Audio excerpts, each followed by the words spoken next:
So in today's video, we're talking about Killing Machine slash Hellbent for Leather. I'll explain that in a minute.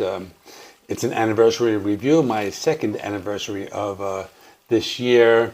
The release date online was October 9th, 1978. It might not be accurate, but I'm going for that. It was a follow-up to Stained Class, which was released in 1978 a few months ago. I did a video on that as well. This album had a different title for the US release because Killing Machine was considered too controversial. The US version had a slightly different track list, and on this album is where they start to develop that like black leather and motorcycle image. They would have that. I'll talk about all that in this video. So for the people living in the United States in 1978, the name of the album was Hellbent for Leather.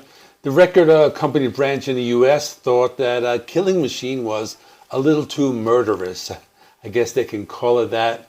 Keep in mind, back in 1978, heavy metal was starting to gain popularity. It was becoming this big scary thing. Parents didn't know anything about it. They were afraid of letting their kids listen to this type of music. But nonetheless, the title Hellbent for Leather was actually started a trend of metalheads wearing leather jackets and steel spikes, so this album was important in influencing the fashion at the time.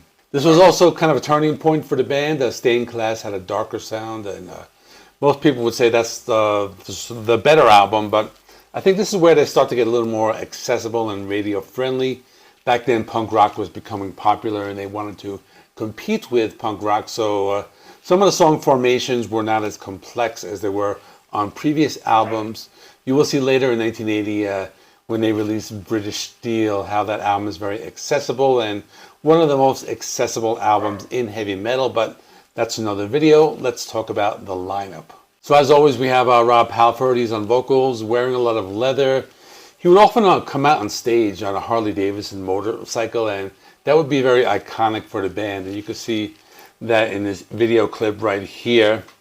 We have the guitar duo of KK Downing and Glenn Tipton. Now I know right now there's a lot of talk about KK Downing because of the new album, and back then they were pioneering the sound of two guitarists playing harmonies, and we all know they are just a great pair, and they were back in the day. On bass we have Ian Hill. We all know him. He's a great bass player, kind of underrated. Ian Hill's really a good bass player. You can hear the bass very well on this album. And this is the last album with Les Binks on drum.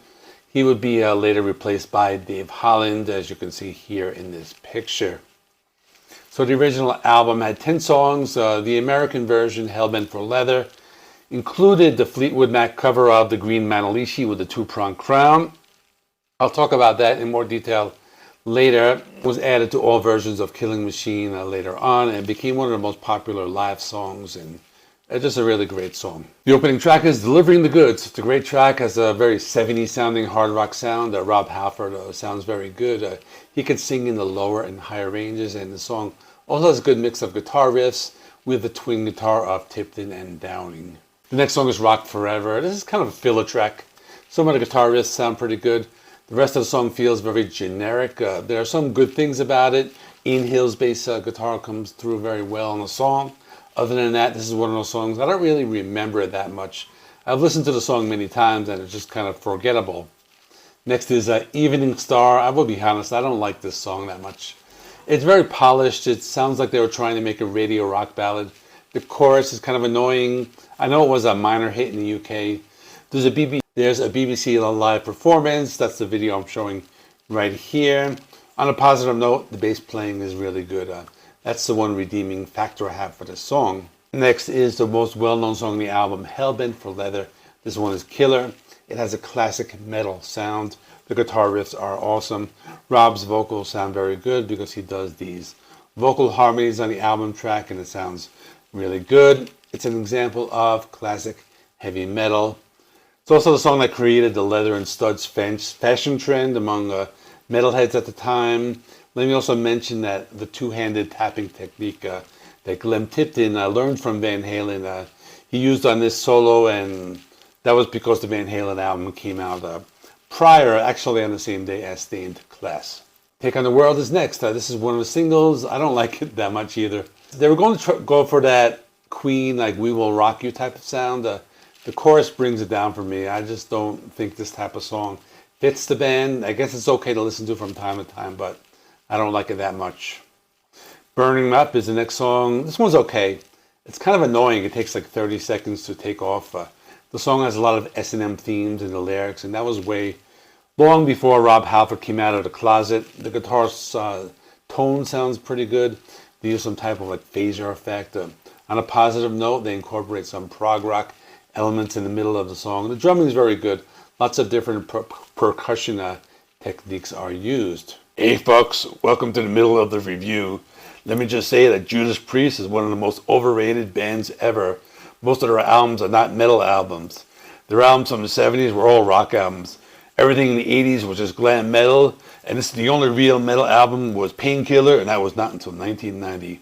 Everything after that sucks, especially Nostradamus. What a piece of shit. That album really sucks, and it's the boringest album I've ever listened to. Okay, that's all. Bye, fucks. Back to the review. Now it's time to talk about the Green Manalishi and the Two-Pronged Crown. This is a Fleetwood Mac cover, and not the Fleetwood Mac from like the Rumors. It's the old school Peter Green Fleetwood Mac from the late 60s, early 70s. The Fleetwood Mac song was released as a single in 1970.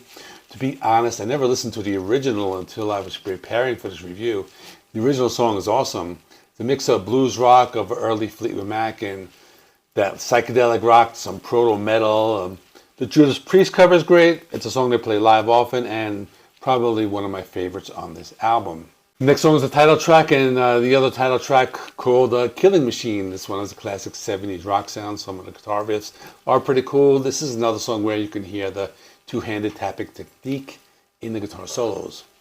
Running Wild is next, and this one is kind of generic. This uses the typical heavy metal guitar riff that's used often. I guess the song is okay. I would say it's one of the most memorable ones on the album. Before the Dawn is next, and I like this song a lot. One of those ballads like Beyond the Realms of Death from Stained Class. It's one of my favorite songs from the album. It's probably the song with the best vocal performance by Halford. The lyrics are short. They tell an emotional story of heartbreak. The guitar solo is very good, and it's kind of like a blueprint for power ballads and metal. The song is Evil Fantasies. This is another one of those songs with the S&M themes. The song is okay. I wouldn't consider it one of my favorites. It's an okay song, not one I remember much when I listen to this album. So that is all. What's the final verdict? Is this a mid-tier album? I would say so. I would say that the previous 3 albums are better than this. Maybe the first album, Rock and Roller, would rank lower than this, but I did a tier list not long ago. I think this was either a B or a C. I don't remember, but there are some great songs. Hellbent for Leather, Green Manalishi, Before the Dawn, and there's also some filler on here as well. Let me know in the comments what you thought. Here's my review of Stained Class I did a couple months ago. Please like this video, and it helps me with the algorithm. Please subscribe, and everything else, I will see you in the next one.